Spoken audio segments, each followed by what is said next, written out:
Say to you, Can't what happen. is the number one problem with the offense? Is it Kyle's play calling? Is it the quarterback play? Is it the interior line? Is it the lack of reps with the wide receivers? Is it the run game is not the same without Elijah Mitchell? I mean, what can you point to? I mean, yes, they've had two different quarterbacks and some injuries and some young players, but should they be 20? Should they be 28th in points and 23rd in yards with Kittle, Ayuk, Debo, Kyle, Juszczyk, Trent Williams?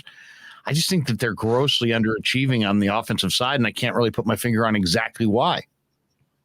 There's no doubt about it. So all those numbers that you just listed off, they should drop a 2. They should be 8th. They should be 3rd offensively Right. because of the players that you said. Think about that second drive that they had. They're getting the ball to Brandon Ayuk. They're getting the ball to George Kittle. They have studs everywhere.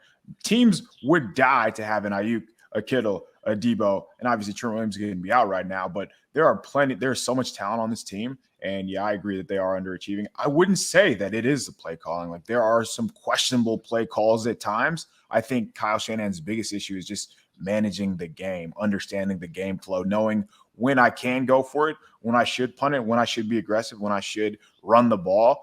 For whatever reason, it seems like he has that backward. And that seems to play itself out every game.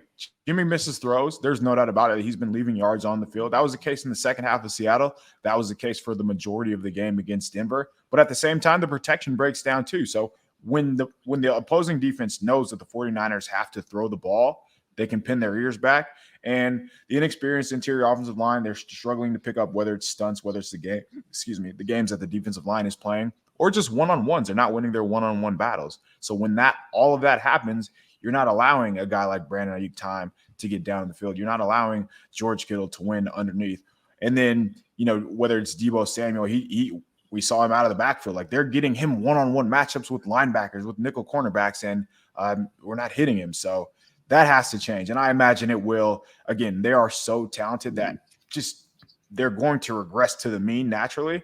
But that's not – I feel like that's not even good enough. They should be top 10 across the board.